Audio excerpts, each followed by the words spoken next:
ঝালমুড়ি করতে সবসময় সব কিছু উপকরণ ঘরে থাকে না। আমার কাছে যেটুকুনি উপকরণ আছে সেই সব কিছু উপকরণ দিয়ে মচমচে এবং গরম গরম একটা মুড়ি ভাজার রেসিপি আপনাদের সঙ্গে শেয়ার করছি। ভিডিওটা পুরো দেখার অনুরোধ রইল। পরিমাণ মতো সরিষার তেল গরম হয়ে গেছে, কড়াইয়ের মধ্যে ভালো করে লাগিয়ে নিচ্ছি। মাঝারি সাইজের দুটো পেঁয়াজ কুচি, পরিমাণ মতো লঙ্কা কুচি, পেঁয়াজ লঙ্কা সামান্য একটু নেড়ে ভেজে নেব। পেঁয়াজ নেড়ে হালকা করে ভেজে নিয়েছি। ভাজা পেঁয়াজের মধ্যে দিচ্ছি সবুজ মটর ভাজা, খোসা ছাড়ানো বাদাম, ছোলা ভাজা, এক বাটি চানাচুর, এক বাটি মুড়ি দিয়ে দিচ্ছি। এবার সব কিছু উপকরণ মুড়ির সঙ্গে ভালোভাবে মিশিয়ে নেব। এই সময় গ্যাসের ফ্লেম একদম লো করে দিতে হবে। এইভাবে আস্তে আস্তে নেড়ে মুড়ির সঙ্গে মিশিয়ে নেব। মুড়ি একটু মচমচে হয়ে যাওয়ার সময় পর্যন্ত এইভাবে নেড়ে আমি ভেজে নেব।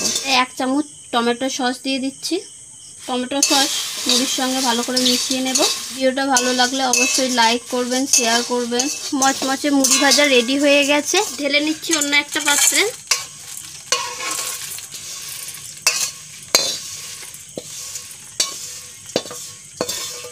ভিডিওটা পুরো দেখার জন্য অসংখ্য ধন্যবাদ।